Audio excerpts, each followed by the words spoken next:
కూడి వచ్చిన సహోదరి సహోదరులందరికీ మన ప్రభు యేసుక్రీస్తు వారి నామంలో వందనములు తెలియజేస్తున్నామండి. యెహెజ్కేలు గ్రంథంలో ప్రత్యేకించి 18వ అధ్యాయంలో మనుషుడు ఎవరు పాపం చేస్తే వారికే దేవుడు శిక్ష విధిస్తాడు, కానీ తల్లిదండ్రుల యొక్క పాపము పిల్లలకు రాదు అని దేవుడు తెలియజేస్తూ ఉన్నాడు. యెహెజ్కేలు గ్రంథం 18వ అధ్యాయం 1వ వచనం నుండి ఈ మాటలు రాయబడ్డాయి. చదువుతాం. మరలా యెహోవా వాక్కు నాకు ప్రత్యక్షమై ఇలాగూ సెలవిచ్చెను. అది సమాచారం. తండ్రులు ద్రాక్షకాయలు తినగా పిల్లల పండ్లు పులిసినని మీరు చెప్పుచూ వచ్చేదరే, ఇశ్రాయేలీల దేశమును గూర్చి ఈ సామెత మీరెందుకు పలికెదరు? అది సమాచారం. తండ్రులు ద్రాక్షకాయలు తింటే పిల్లల పండ్లు ఎలా పులుస్తాయి? ఎవరు ద్రాక్షకాయలు తింటే వారి పళ్ళే పులుస్తాయి. కానీ ఇశ్రాయేలీలు అంటున్నారట, తండ్రులు ద్రాక్షకాయలు తింటే పిల్లల పళ్ళు కూడా పులుస్తాయని చెప్తున్నారట. అంటే తండ్రులు పాపం చేస్తే ఆ పాపము పిల్లలకు కూడా వస్తుంది, పిల్లలు కూడా పాపులే అనే మాటలు మాట్లాడుతున్నారంట వాళ్ళు. అందుకు దేవుడు అంటున్నాడు, నా జీవంతోడు ఈ సామెత ఇశ్రాయేలీలలో మీరిక పలుకరు. ఇదే ప్రభువుకు యెహోవా వాక్కు. మనుషులందరూ నా వశంలో ఉన్నారు, తండ్రులేమి కుమారులేమి అందరూ నా వశంలో ఉన్నారు. పాపం చేయువాడు ఎవడో వాడే మరణం నందును. ఒకడు నీతిపరుడై నీతి న్యాయం అనుసరించువాడై ఉండి ఆ పర్వతముల మీద భోజనం చేయకయు విగ్రహముల తట్టు చూడకయు తన పొరుగువాని భార్యను చెరపకయు బహిష్టమైన దాన్ని కూడకయు ఎవరినైనాను బాధ పెట్టకయు రుణస్థుడికి అతని తాకట్టును చెల్లించి బలత్కారముగా ఎవరినైనాను నష్టం కలగ చేయకయు ఉండువాడై. అది సమాచారం. నీతి న్యాయం అనుసరించి నడిచే ప్రతి నీతిమంతుడికి ఆ నీతిపరుడు రక్షింపబడతాడు. ఆ నీతిపరుడికి ఒకడు కుమారుడు పుట్టాడు అనుకో, ఆ కుమారుడు తండ్రి యొక్క నీతిని బట్టి బ్రతకడు. కుమారుడు తప్పు చేస్తే కుమారుడు చనిపోతాడు. తండ్రి ఉన్నాడు, పక్కనే బిడ్డ ఉన్నాడు. తండ్రి చేసిన పాపము శిక్ష తండ్రిని మాత్రమే దేవుడు శిక్ష విధిస్తాడు. తండ్రి యొక్క పాపము బిడ్డకు దేవుడు ఇవ్వడు. తండ్రిని బట్టి బిడ్డని దేవుడు పాపి అనడు. ఎవరు తప్పు చేశారో వారిని మాత్రమే దేవుడు శిక్షిస్తాడు. పాపం అనేది మరొకరికి ట్రాన్స్ఫర్ కాదు.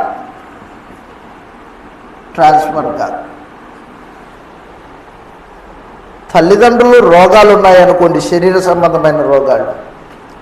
తల్లిదండ్రుల యొక్క శరీర సంబంధమైన రోగాలు వారి జీన్స్ను బట్టి పిల్లలకి సంక్రమిస్తాయి. రోగాలు సంక్రమించవచ్చు కానీ పాపాలు సంక్రమించవు. యెహెజ్కేలు గ్రంథంలోనే దేవుడు ఈ సందేశాన్ని వినిపిస్తే, యేసు ప్రభు కాలంలో మనుషులు పరిసయ్యులు శాస్త్రులు ఏం చేస్తున్నారంటే దీన్ని అర్థం చేసుకోకుండా ఒకడు గుడ్డివాడై పుట్టాడు అనుకో, ఆ గుడ్డివాడై పుట్టిన వాడి విషయమై అరే వీళ్ళ తల్లిదండ్రులు ఏ పాపం చేశారో వీడు గుడ్డివాడై పుట్టాడు అంటారు. యోహాను సువార్త 9వ అధ్యాయం 1వ వచనం. యోహాను సువార్త 1వ అధ్యాయం 9వ వచనంలో ఈ మాట రాయబడ్డాయి. యేసు ప్రభు దగ్గరికి ఒక కేసు వచ్చింది ఇలాంటిదే. ఒకడు గుడ్డివాడు, పుట్టుకతోనే గుడ్డివాడు. ఆయన మార్గమున పోవచ్చు, యేసు ప్రభు మార్గాన పోవచ్చు ఉండగా గుడ్డివాడైన ఒక మనుషుడు కనబడ్డాడు. ఆయన శిష్యులు బోధకుడా వీడు గుడ్డివాడై పుట్టుటకు, అది సమాచారం. ప్రశ్నించారు యేసు ప్రభుని స్వయంగా, వీడు గుడ్డివాడై పుట్టుటకు ఎవడు పాపం చేసెను, వీడా వీడిని కన్నవారా ఆయన యేసు ప్రభుని అడిగారు. మంచి ప్రశ్న అడిగారు. ఆ మత నాయకులు జన్మ పాపము అనే సిద్ధాంతాన్ని బోధించారు. ఇప్పుడు యేసు ప్రభు జన్మ పాపం అనే సిద్ధాంతాన్ని కొట్టేస్తున్నాడు.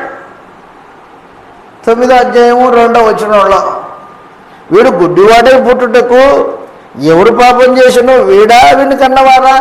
అప్పుడు యేసు చెప్తున్నాడు, యేసు వీడైనను వీడి కన్నవారైనను పాపం చేయలేదు, కానీ అది సమాచారం. పాపం చేయడం వలన మనుషులు గుడ్డి వాళ్ళు గానో, కుంటి వాళ్ళు గానో, మూగవాళ్ళు గానో, చెవిటి వాళ్ళు గానో పుట్టరు. తల్లిదండ్రుల పాపాన్ని బట్టి పిల్లల్ని దేవుడు శిక్షిస్తే దేవుడు అన్యాయస్తుడు అవుతాడు. దేవుడు అన్యాయస్తుడు కాదు. ఎవరు పాపం చేస్తే వాడినే శిక్షిస్తాడు, ఎవరు నేరస్తుడైతే వానికే శిక్ష విధిస్తాడు దేవుడు. ఎవడు నీతిమంతుడైతే ఆ నీతి వాడికే. తండ్రి నీతిమంతుడైతే బిడ్డ దుర్మార్గుడు. తండ్రి నీతిని బట్టి దేవుడు బిడ్డని రక్షించడు, బిడ్డను రక్షించడు. ఎవరి నీతి వాడికే, ఎవరి పాపం వాడికే. అది దేవుడు.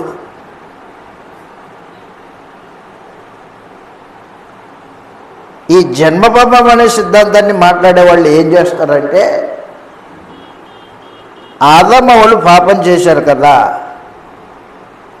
చేశారు, కరెక్ట్, దేవుడికి విరోధంగా పండుతున్నారు కాబట్టి వారికి పిల్లలు పుట్టినా వారి సంతానమే కదా మనమందరము, కాబట్టి మనమందరం పాపులమే అంటాడు.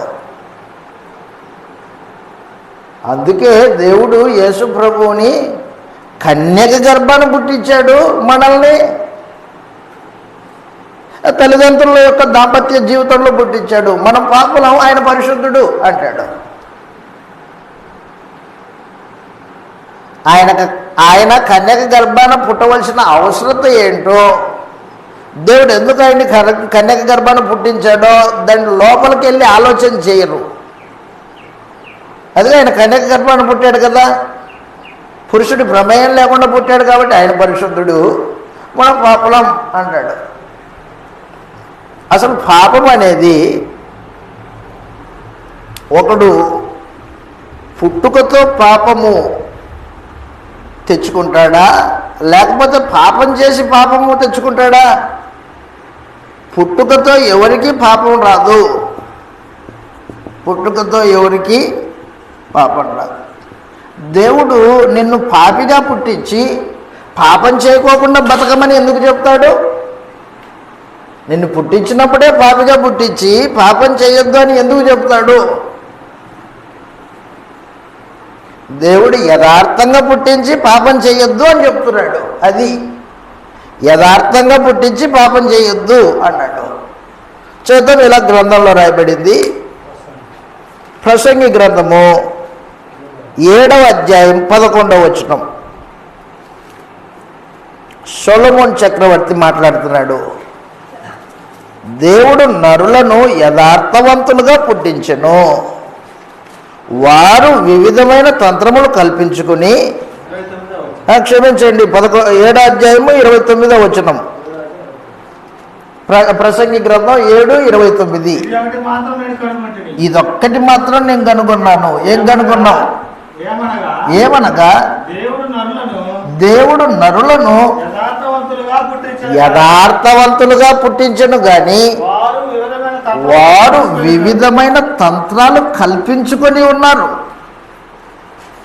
దేవుడు పుట్టించేటప్పుడు మనుషుల్ని పాపులుగా పుట్టించట్లా, యథార్థవంతులుగా పుట్టిస్తున్నాడు. మరి ఎట్లా పాపం చేస్తున్నాడు పిల్లోళ్ళు? ఎట్లా అబద్ధం ఆడుతున్నారు పిల్లోళ్ళు? ఎవరు నేర్పించారు? లేదు, వాడి శరీరంలోనే ఉంది అబద్ధమాడే బుద్ధి అంటాడు. దేవుడు మానవ శరీరంలో అబద్ధమాడే స్వభావాన్ని పెట్టాడా? ఆ స్వభావాన్ని దేవుడు పెడితే దేవుని స్వభావంలో కూడా అబద్ధమాడేది ఉండాలి. ఎందుకంటే దేవుని స్వరూపమే నరుని స్వరూపం. దేవుని స్వరూపమే నరుని స్వరూపం. దేవుని స్వరూపంలో అబద్ధం లేదు. ఆయన అబద్ధికుడు కాదు, అబద్ధమాడగలడు. అబద్ధమాడ్డాయన సత్యస్వరూపి. మరి నీ స్వరూపంలోకి అబద్ధం ఎప్పటి నుంచి వచ్చింది? ఆయన దగ్గర ఉంటే కదా నీలోకి అబద్ధం వచ్చేది. ఆదికాండం 2వ అధ్యాయం 1వ అధ్యాయం 26వ వచనంలో దేవుడు తన పోలిక చొప్పున తన స్వరూపమందు నరులను సృజించెను. ఆదికాండము 1వ అధ్యాయము 26వ వచనంలో ఈ మాట రాయబడింది. దేవుడు మన స్వరూపమందు మన పోలిక చొప్పున నరులను చేయుదము. కాబట్టి నరుడు అంటే ఆత్మ, దేవుడు ఆత్మ, నరుడు ఆత్మ. దేవుని యొక్క స్వరూపము ఏమిటో నరుని యొక్క స్వరూపం కూడా అదే. దేవుడు తన స్వరూపమందు తన పోలిక చొప్పున నరుని చేశాడు. ప్రకటన గ్రంథం 6వ అధ్యాయం 10వ వచనంలో సత్యస్వరూపి దేవుడు. ప్రకటన గ్రంథం 6వ అధ్యాయం 10వ వచనం. 6వ అధ్యాయం 10వ వచనంలో వారు నాదా సత్యస్వరూపి అన్నారు. దేవుడు సత్యస్వరూపి, అబద్ధమాడించాలని వాడు. అబద్ధమాడే స్వభావము అపవాదిది. వాడు సత్యం మాట్లాడలేడు. దేవుడు సత్యస్వరూపి, అబద్ధమాడడం చేత కాదు. కాబట్టి నరులను దేవుడు సత్యస్వరూపులుగానే తన స్వరూపం ఇచ్చి పుట్టించాడే కానీ అబద్ధమాడే స్వభావాన్ని పెట్టి పుట్టించలా. కానీ మనుషులు ఏమంటారు? జన్మతోనే పాపి అంటాడు. ఎవరు చెప్పాడు ఈ తప్పుడు సిద్ధాంతం? దేవుడు నరులను యథార్థవంతులుగా పుట్టించునని సొలొమోను చెప్పా. దేవుడు తన స్వరూపంలో తన పోలికలో సృజింపబడ్డాడని పరిశుద్ధాత్ముడు మోషే ద్వారా రాయించా.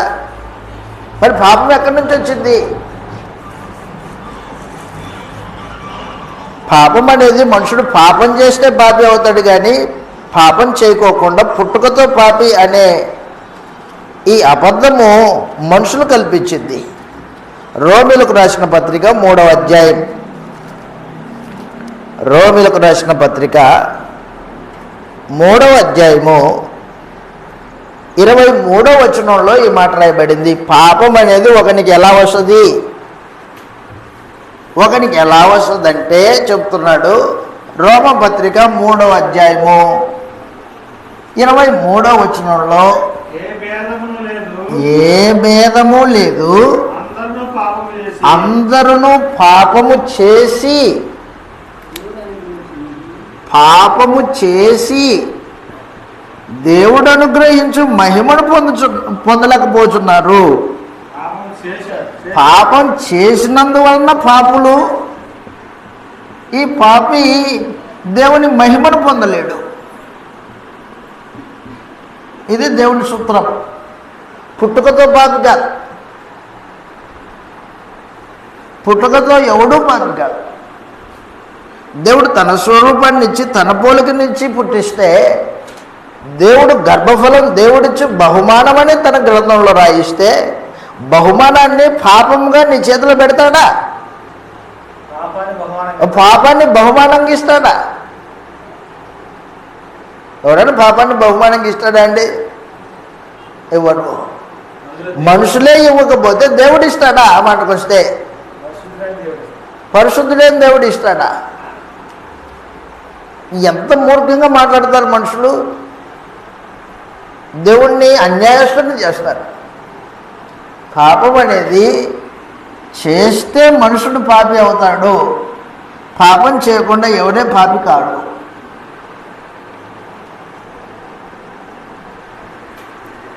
రోమిలకు రాసిన పత్రికలో ఉన్నాం మనం. రోమిలకు రాసిన పత్రిక 5వ అధ్యాయం 12వ వచనం నుండి ఈ మాటలు రాయబడ్డాయి. చదువుతాం. ఇట్లుండగా ఒక మనుషుని ద్వారా పాపమును, పాపము ద్వారా మరణమును లోకములో ఎలాగూ ప్రవేశించనో అలాగుననే అదిగో మనుషులందరూ పాపము చేసినందున మరణం అందరికీ సంప్రాప్తమాయను. పాపం చేసినందున మరణం అందరికీ వచ్చింది. మరణం అనగానే భౌతికమైన మరణం కాదు. నిన్న ఒక ముస్లామె చనిపోయింది. చనిపోతే మరణం శరీరాన్ని వదిలిపెట్టి ఆమె ఆత్మ వెళ్ళిపోయింది. దాన్ని భౌతికమైన మరణం అన్నారు. భౌతికమైన మరణము మానవుని నిర్మించడానికంటే ముందుగానే దేవుడు మానవ దేహానికి పెట్టాడు. దేవుడు మనుషుల్ని భూమి మీదే శాశ్వత కాలము దేహంలో ఉండాలని సృజించలేదు, సృజించలా. మనుషులు కొద్ది కాలము దేహంలో ఉన్న తర్వాత ఆ తర్వాత దేవుడే వాళ్ళని పిలిచి తనతో పాటు శాశ్వత కాలంగా పరలోకంలో ఉండాలని ఏర్పాట్లు చేశాడు దేవుడు. కీర్తన 90వ కీర్తన 1వ వచనం. కాబట్టి భౌతికమైన మరణము పాపం వలన వచ్చింది కాదది. మానవ దేహాన్ని నిర్మించడానికి ముందే దేవుడు దాన్ని ఏర్పాటు చేసి పెట్టాడు. దేహానికి మరణం ఉంది, ఆత్మకు మరణం లేదు. కీర్తన 90వ కీర్తన 2వ వచనంలో మోషే ఇలాగూ తెలియజేస్తూ ఉన్నాడు. భూమిని లోకమును నీవు పుట్టిబొమ్మునుకు యుగయుగములు నీవే దేవుడవు. నీవు మనుషులను మంటికి మార్చుచున్నావు, నరులారా తిరిగి రండని సెలవిస్తున్నావు. అది సమాచారం. మనుషుల్ని మంటికి ఎవరు మారుస్తున్నారు? దేవుడే మారుస్తున్నాడు. నరులారా తిరిగి రండి. భూమి తాత్కాలికమైందే, భూమి మీద బతికే దేహము తాత్కాలికమైందే.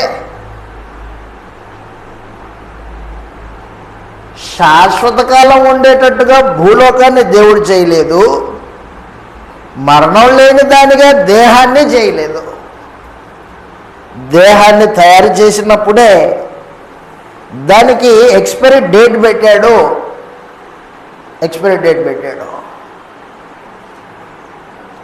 మనిషి ఆదాము పాపం చేయడం వలన వచ్చిన మరణం ఉందే, ఆ మరణము భౌతికమైన మరణం కాదు, ఆత్మ సంబంధంగా దేవునితో ఎడబాటు. దానిని మరణం అన్నాడు గ్రంథంలో. నీవు ఈ పండు తిను దినమున నిశ్చయముగా చచ్చెదవు అని నరునికి ఆజ్ఞాపించాడు. ఆదాం పండు తిన్న వెంటనే చచ్చిపోయాడా? మరి ఎన్ని సంవత్సరాలు బతికాడు పండు తిన్న తర్వాత? 930 సంవత్సరాలు బతికాడు. పండు తిన్న తర్వాత, తినకముందు కాదు. తినకముందు ఎన్ని సంవత్సరాలు ఉన్నాడు నాకు తెలియదు. తిన్న తర్వాత 930 సంవత్సరాలు బతికాడు ఆదాము. మరి పండు తిన్న వెంటనే తిను దినముననే చచ్చిదమన్నాడే 2వ అధ్యాయం 17వ వచనంలో. చచ్చిపోయాడా నిజంగానే? దేవుడు అబద్ధం చెప్పాడా? దేవుడు అబద్ధం చెప్పడు, కానీ ఆదాము మాత్రం చచ్చిపోయాడు. ఆత్మ సంబంధమైన ఎడబాటు, ఆత్మ సంబంధమైన మరణం. అది పాపం వలన వచ్చు జీతం మరణం అని చెప్పినప్పుడు అది ఆత్మ సంబంధమైన మరణమే కానీ భౌతికమైన మరణము కాదు. అయితే దేవుడు ఆదాముకి తన రహస్యాన్ని తెలియజేశాడు. నువ్వు ఎక్కడి నుంచి పుట్టావో, రేపొద్దున నీ దేహం ఎక్కడికి వెళ్ళిపోతుందో ఆ రహస్యాన్ని 3వ అధ్యాయంలో బయలుపరిచాడు, చెప్పేశాడు. నువ్వు మట్టి నుండి, నేల నుండి తీయబడితివి కనుక నువ్వు తిరిగి నేలకు చేరు వరకు నీ చెమటోడ్చి కష్టపడి పనిచేసి బతుకుతావు పో అన్నాడు. రహస్యాన్ని బయలుపరిచాడే తప్పించి ఆదాము పాపం చేయడం వలన వచ్చిన మరణము భౌతికమైన మరణం కాదు. అది భౌతికమైన మరణం కాదు. చూద్దాం ఇలాగ రాయబడింది ఆదికాండం 3వ అధ్యాయం. కాబట్టి పాపం వలన వచ్చే మరణం వేరే, శరీర సంబంధమైన మరణం వేరే.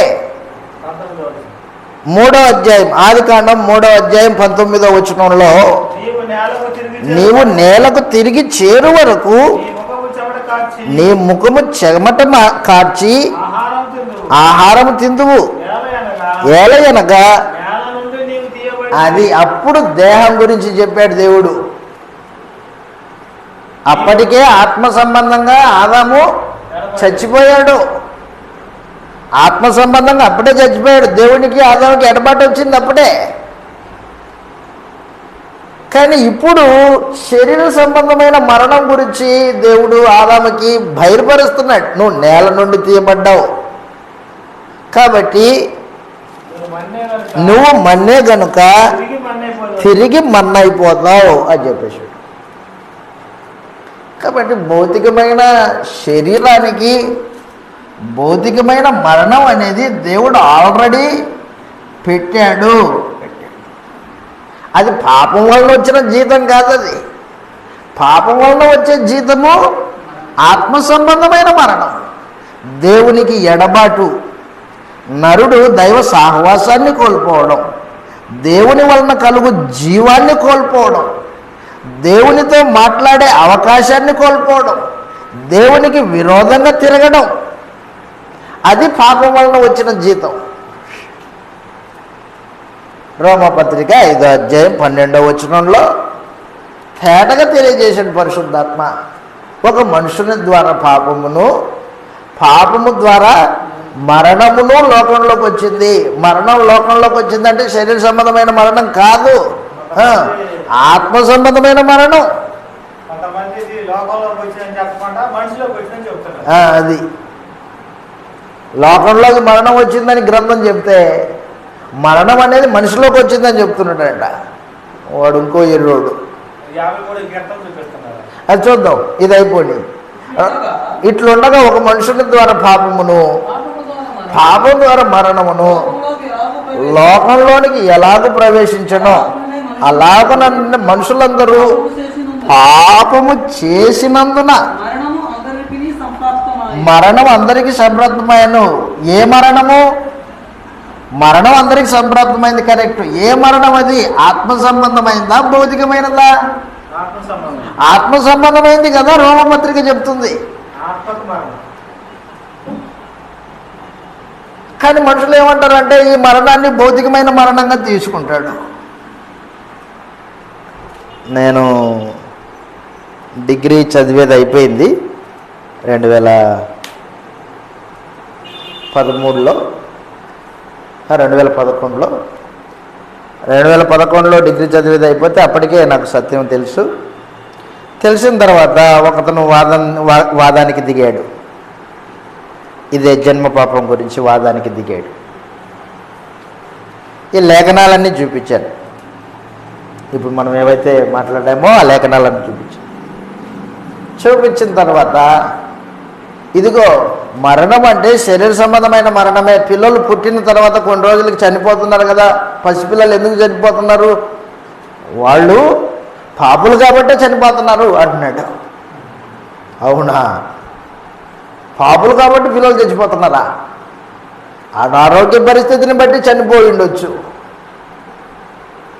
అంతే తప్పించి పాపం చేసినందువలన కాదు. వాళ్ళేం పాపం చేశారు? పసిపిల్లలు ఏం పాపం చేస్తారు?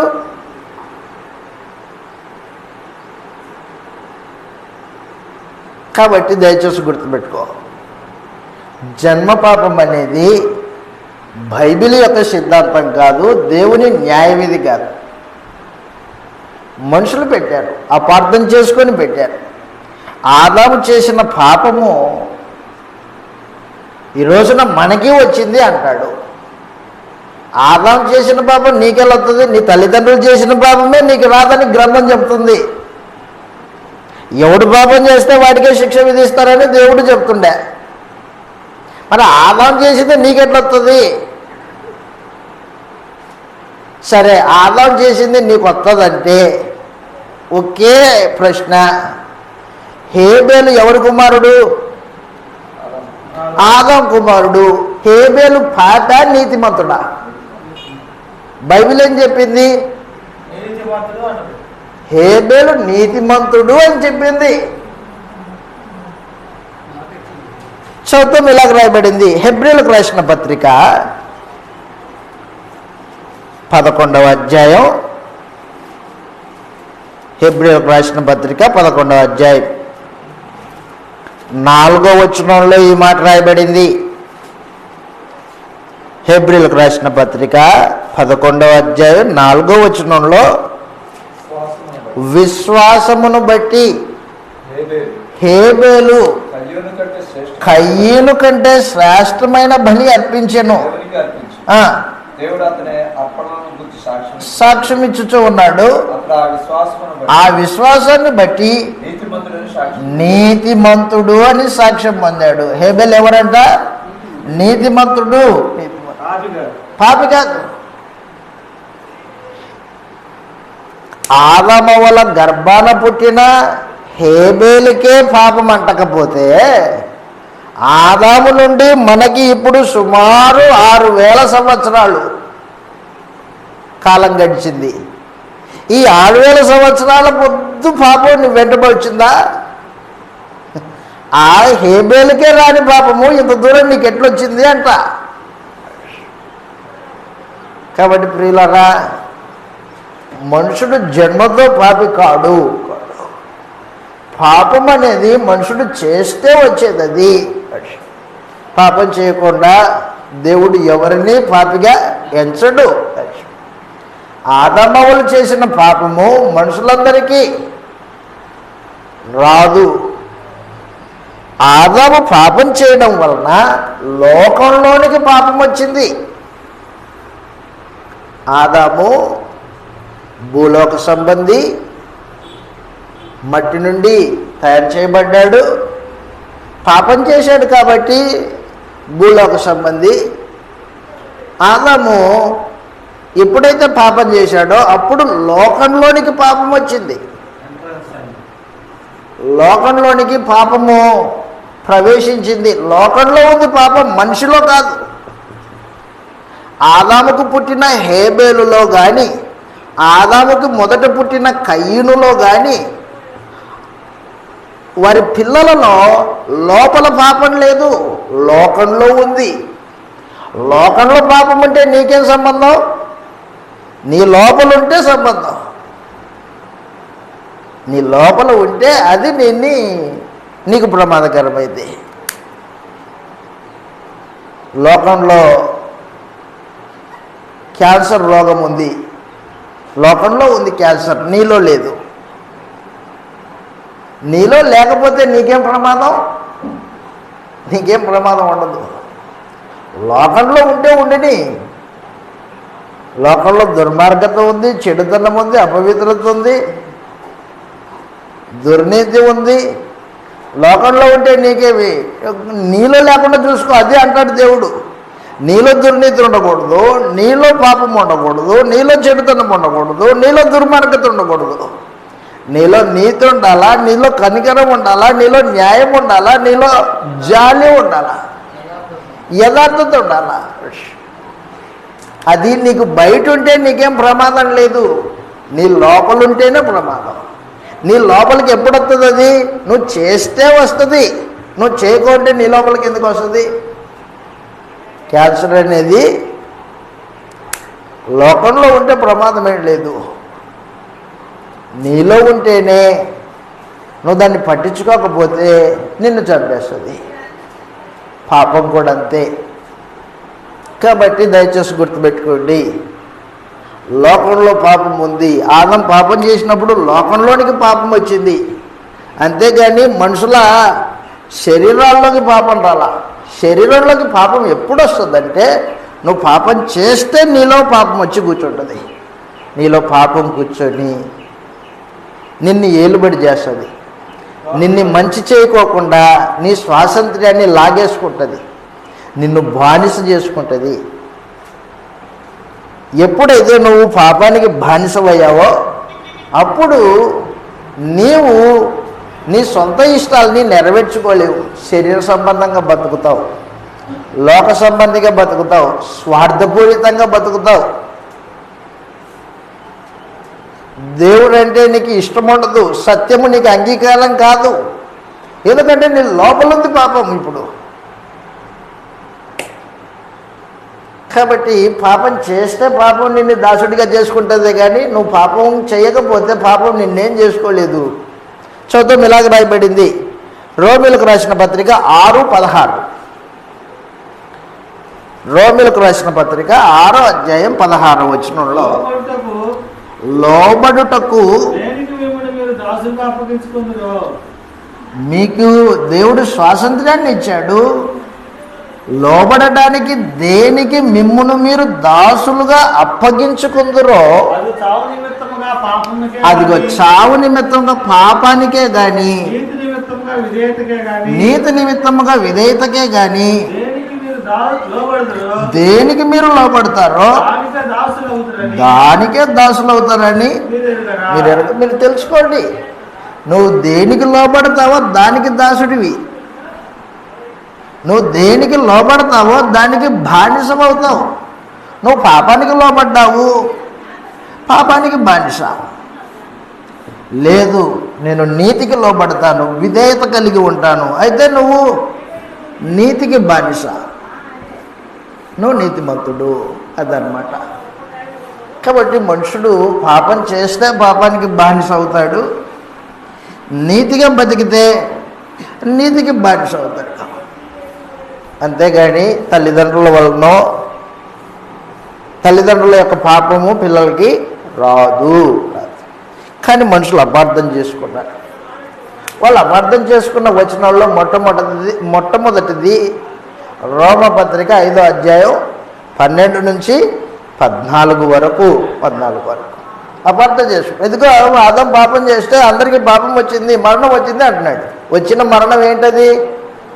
ఆత్మ సంబంధమైన మరణం, భౌతికమైన మరణం కాదు.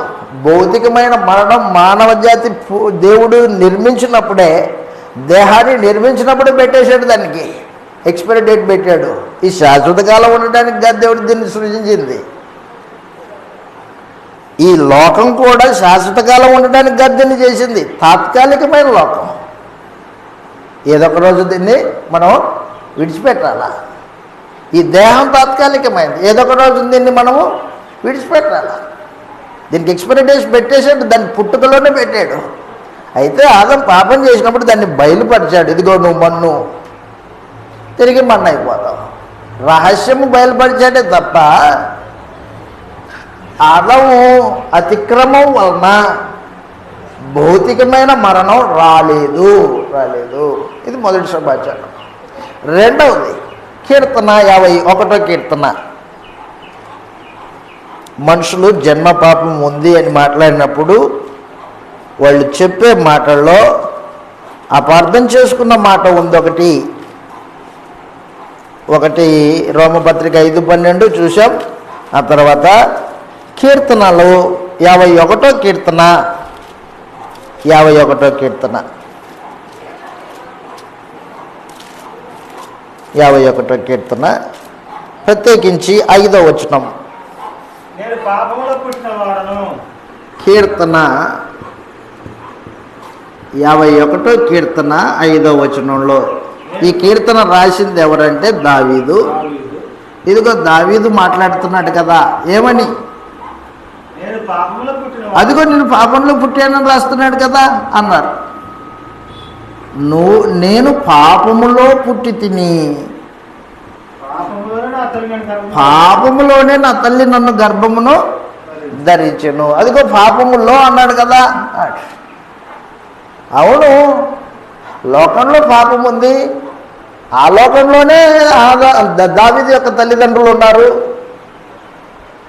దావీదు పుట్టింది పాపలోకంలోనే, దావీదు పుట్టింది పాపలోకంలోనే, నేను పుట్టింది కూడా పాపలోకంలోనే. పాపలోకంలో పుట్టాం కానీ పాపముతో పుట్టలేదు. పాపముతో పుట్టడం వేరే, పాపలోకంలో పుట్టడము వేరు. అది క్యాన్సర్ ఉన్న లోకంలో పుట్టాం మనం, కానీ క్యాన్సర్తో పుట్టలేదే. క్యాన్సర్తో పుట్టామా? క్యాన్సర్తో పుట్టలా, క్యాన్సర్ ఉన్న లోకంలో పుట్టాం.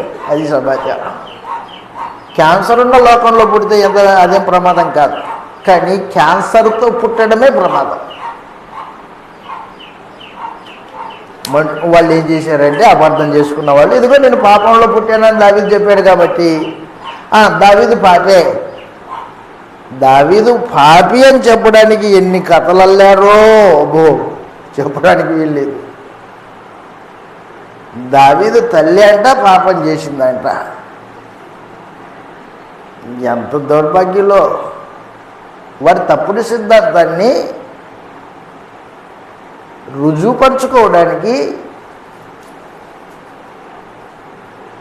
పితరులైన వారిని పాపులుగా చేసిన దుర్మార్గులు వీళ్ళు. దావీదు తల్లి గురించి నీకేం తెలుసు, నాకేం తెలుసు.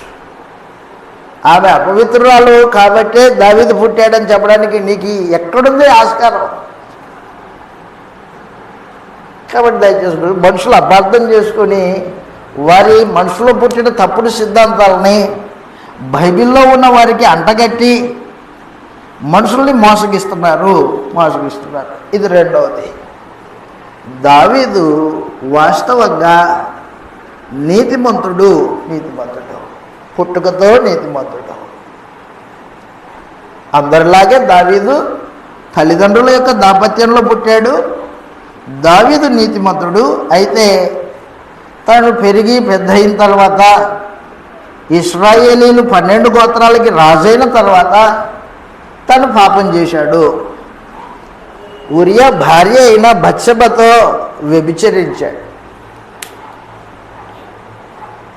ఆ వ్యభిచారము తన దేవునికి తెలుసు, తనకి తెలుసు. దేవుడు దాన్ని సూటిగా చెప్పాడు, దావీదు నువ్వు చేసింది పాపం అని చెప్పేసి. చెప్పగానే దావీదు దేవుడి సముఖంలో ఏడ్చి గీపెట్టుకుంటున్నాడు.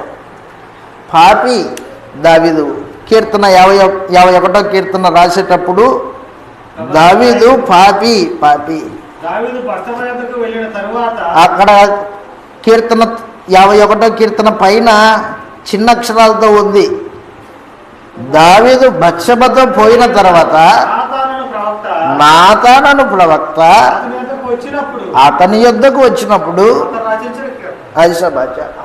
నాతాను దేవుని ప్రవక్త వచ్చి దావీదుకి బుద్ధి కలిగేటట్టు తను చేసిన పాపాన్ని తనకి చెప్పేశాడు.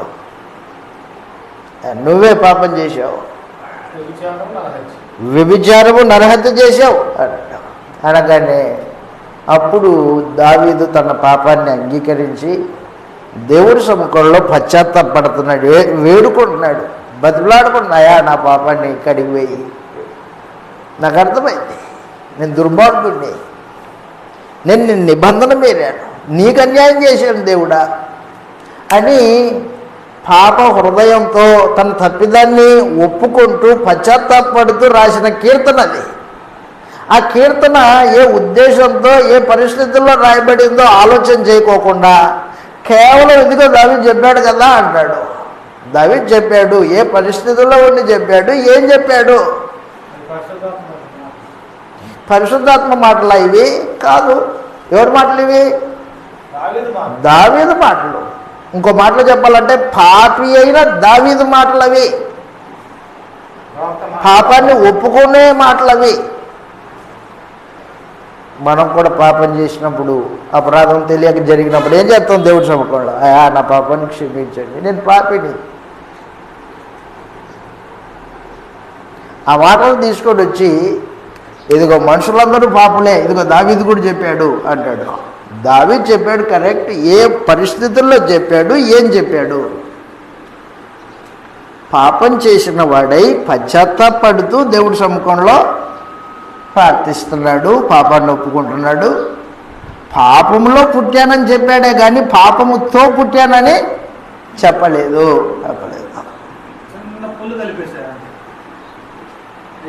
తర్వాత ముందుకెళ్దాం. మూడో సంగతి, జన్మ పాపం ఉందని చెప్పేవాళ్ళు అపార్థం చేసుకున్న మూడో సంగతి ఉంది. మూడో సంగతి ఏంటంటే యోబు గ్రంథంలో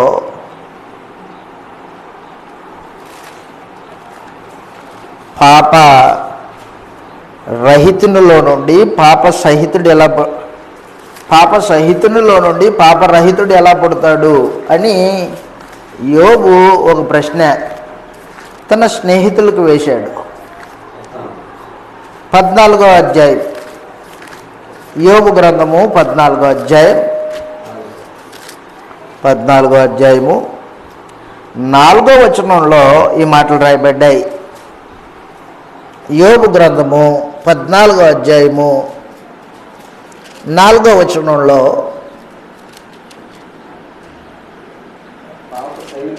పాప సహితునిలో నుండి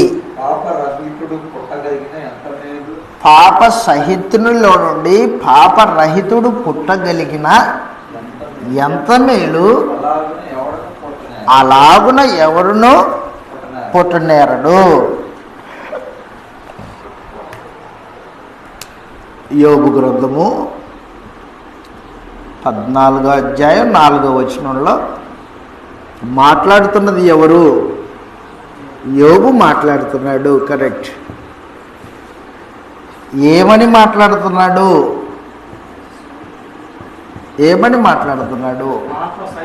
పాప సహితునిలో నుండి. పాప సహితుడు అంటే అర్థం ఏంటి? పాప సహితుడు అంటే పాపం చేసినవాడు. పాపం చేసిన వానిలో నుండి పాపరహితుడు పుట్టిన ఎంతో మేలు. పాపరహితుడు అంటే పాపం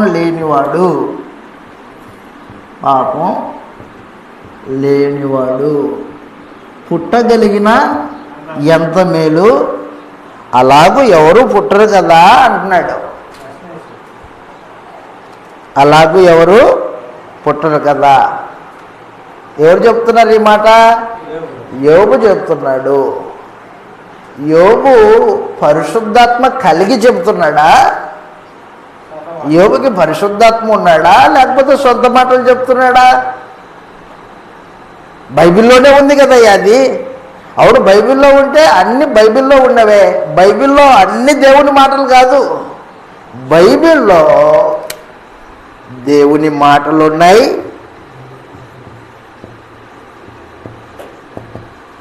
సాతాను మాటలు ఉన్నాయి, మనుషుల మాటలు ఉన్నాయి,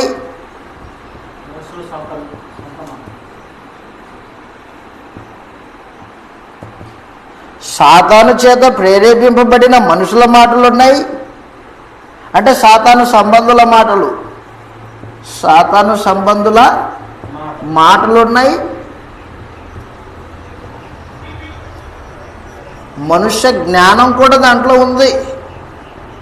మనుషుల సొంత జ్ఞానం. మనుషుల సొంత జ్ఞానం కూడా బైబిల్లో ఉంది. ఇది నీకు తెలియాలి, ఇది నీకు తెలియాలి. బైబిల్లో ఉన్న ఈ 66 పుస్తకాలన్నీ, దాంట్లో రాయబడిన మాటలన్నీ దేవుని మాటలే కాదు, అన్నీ దేవుని మాటలు కాదు. ఈ పండు తిన్న దినమున నిశ్చయంగా నీవు చచ్చేదవని నరునికి ఆజ్ఞాపించను. ఎవరి మాట ఇది? దేవుని మాట. 3వ అధ్యాయానికి రాగానే సాతాను అవ్వతో మాట్లాడుతుంది. ఏమని? మీరు ఈ పండు తిన్న దినమున మీరు బతుకుతారు, మీరు సావనే సావరు. ఎవరి మాట ఇది? దేవుడి మాటనా సాతాను మాటనా? పండు తింటే చస్తారు దేవుడి మాట, పండు తింటే చావనే చావరు దయ్యపు మాట. ఉందా లేదా? బైబిల్లోనే ఉంది. అయితే నువ్వు అది దేవుని మాటనా అవునా కాదా విచారించాలా. బైబిల్లో ఉన్నంత మాత్రాన అది దేవుని మాట అయిపోతే అర్థమవుతుందా? కానీ మనుషులు ఇంత బైబిల్ కూర్చున్న ఆలోచన లేకుండా ఏం చేస్తారంటే, ఇదిగో యోబు అన్నాడు కదా అంటాడు. యోబు అన్నాడు కరెక్ట్. ఏ పరిస్థితుల్లో అన్నాడు దాన్ని లెక్కలోకి తీసుకోవా? యోబు ఎందుకు అన్నాడంటే, యోబుకు వచ్చిన శ్రమలు, యోబుకు వచ్చిన ఆ నష్టము, యోబుకు వచ్చిన ఆ వ్యాధి, శరీరంలో రోగము, ఇవన్నీ యోబుకు ఎందుకు వచ్చాయో యోబుకు తెలియదు. యోబుతో వాదమాడుతున్న యోబు స్నేహితులకు కూడా తెలియదు. యోబుకు శ్రమలు ఎందుకు వచ్చాయి? పైన దేవుడు, అపవాది ఇద్దరు యోబు మీద సవాలు విసురుకున్నారు. యోబు నీతిమంతుడు, నువ్వేం చేసినా యోబు నీతిలో నుంచి తొలగిపోడు, నమ్మకస్తుడు యోబు అని దేవుడు యోబుని నమ్మాడు. సాతాను గాడు ఏం చేశాడంటే, దేవుడా ఒక్కసారి అవకాశమి, తను ఎంతవరకు నీతిమంతుడో నేను నీకు రుజువు చేస్తా, ఒక్కసారి అవకాశమి అంటే సరే ఇచ్చాను పో అన్నాడు. అయితే అతని ప్రాణాన్ని ముట్టొద్దు, అతని ప్రాణాన్ని ముట్టొద్దు అన్నాడు. దేవుడు అవకాశం ఇస్తే అపవాది యోబు మీదకి వచ్చి యోబుకు కలిగిన సంపదని, యోబుకు కలిగిన పిల్లల్ని, యోబులో ఉన్న ఆరోగ్యాన్ని దెబ్బతీసింది. అయినా యోబు తన నీతిని వదిలిపెట్టుకుంటాడా? యెహోవా ఇచ్చెను, యెహోవా తీసుకొనును, యెహోవాకే మహిమ కలుగును గాక. రోగం వచ్చింది. రోగం వస్తే నేను తల్లి గర్భంలో దిగంబరిగా వచ్చాను, దిగంబరిగా పోతా, ఆయనకే మహిమ కలుగును గాక. భార్య వచ్చి అంటుంది, ఏవయ్యా ఇంకా భక్తి భక్తి అంటావేంటి, నీ నీతిని విడిచిపెట్టు, నీతిని విడిచి మరణం కమ్ము అంటుంది భార్య. మూర్ఖురాలు మాట్లాడినట్లు మాట్లాడుతున్నావే. దేవుని వలన మనము మేలును అనుభవించితిమి, కీడు అనుభవించతగదా? ఏ మాటలోనైనాను దేవునికి వ్యతిరేకంగా యోబు మాట్లాడలేదు అన్నాడు. కాబట్టి యోబు తాను మాట్లాడుతున్న మాటలు కానీ, తనకు కలిగిన ఆ హింసలు కానీ, వేదన కానీ, అది యోబుకు ఎందుకు వచ్చిందో తెలియదు. తెలియకోకుండా మాట్లాడే మాటలు అర్ధరహితంగా ఉంటాయా? ఇద్దరు మనుషులు మాట్లాడుకుంటే మధ్యలో ఒక ఓడు మధ్యలో వచ్చాడు. మధ్యలో వచ్చి నోరు మాట్లాడతాడు. నోరు పోయి, మేమిద్దరం ఏం మాట్లాడుకుంటున్నాం, తెలియకోకుండా ఎందుకు మాట్లాడుతావు నువ్వు అంటాం మనమే, అవునా కదా? అలా కూడా దేవుడు సాతాను యోబు విషయమై సవాలు విసురుకొని యోబు యొక్క నీతిని గుర్చి రుజువు చేయడానికి దేవుడు, యోబు అపనమ్మకస్తుడని రుజువు చేయడానికి సాతాను, వీళ్ళిద్దరి మధ్యలో జరిగిన సవాల్ అది. అది తెలియకుండా యోబు మాట్లాడుతున్నాడు, అది తెలియకోకుండా యోబు యొక్క స్నేహితులు మాట్లాడుతున్నారు. కాబట్టి వారు ఏం మాట్లాడుతున్నారో వాళ్ళకి తెలియకనే మాట్లాడుతున్నారు. అలా మాట్లాడిన మాట ఇది.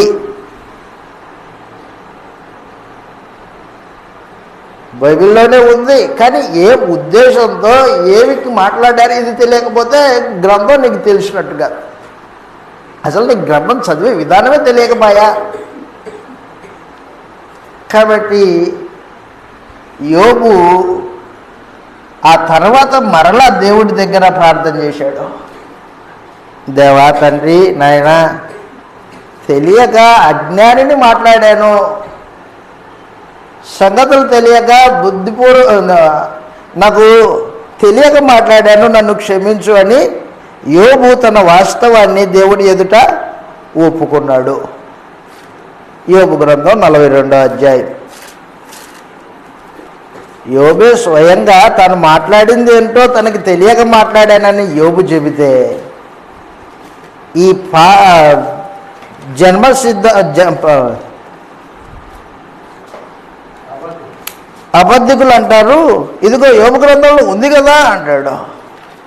యోబు గ్రంథం 42వ అధ్యాయం 42వ అధ్యాయము 2వ వచనం నుండి, నీవు సమస్త క్రియలు చేయగలవనియు నీవు ఉద్దేశించినది ఏదియు నిష్ఫలము కానేరదనియు నేను ఇప్పుడు తెలుసుకుంటుని. అదిగో జ్ఞానము లేని మాటల చేత ఆలోచనలు నిరర్ధకం చేయి వీడెవడు. అలాగున అదిగో వివేచన లేనివాడనైనా నేను యోగుని ఏమి ఎరగక నా బుద్ధికి మించిన సంగతులు మాట్లాడి తిని అది సమాచారం. నన్ను క్షమించు. ఒక సంగతి నిన్ను అడిగింది, దాన్ని నాకు తెలియజేయి. వినికిడి చేత నిన్ను గూర్చి నాకు వార్త నేను వింటిని అది సమాచారం. కాబట్టి యోబే స్వయంగా తను ఏం మాట్లాడాడో, తను మాట్లాడింది బుద్ధిహీనంగా మాట్లాడాడని, వివేచన లేకుండా మాట్లాడాడని యోబే ఒప్పుకున్నాడు.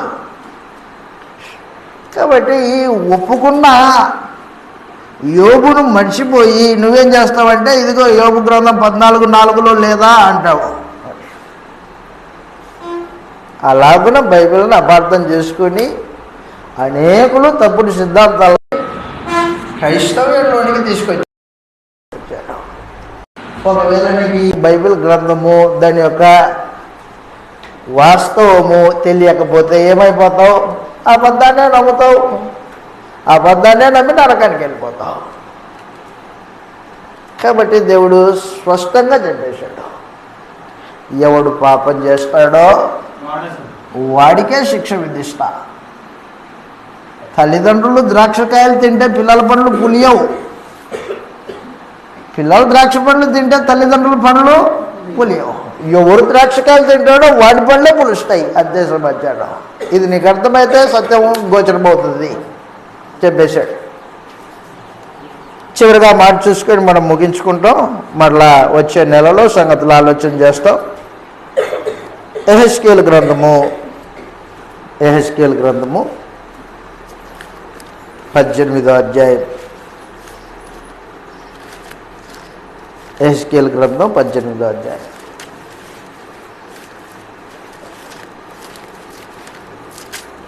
పద్దెనిమిదో అధ్యాయము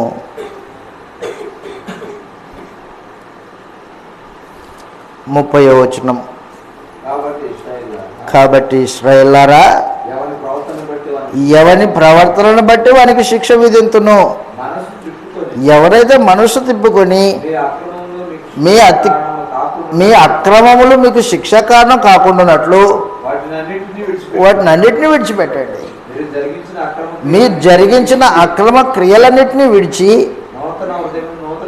నూతన హృదయము నూతన బుద్ధి తెచ్చుకొనుడి. ఇశ్రాయేలులారా, మీరెందుకు మరణం నొందుదురు? ఇదే ప్రభువు యెహోవా వాక్కు. మరణం నొందువాడు మరణం నొందుటను బట్టి నేను సంతోషించువాడను కాదు. కావున మీరు మనసు తిప్పుకొనుడి, అప్పుడు మీరు బ్రతుకుదురు. 20వ వచనం 18:20. అదిగో పాపం చేయవాడే మరణం నొందును, తండ్రి యొక్క దోష శిక్షను కుమారుడు మోయటలేదని కుమారుని దోష శిక్షను తండ్రి మోయడు. నీతిపరుని నీతి ఆ నీతిపరునికే చెందును, దుష్టుని దుష్టత్వము ఆ దుష్టునికే చెందును. చాలు.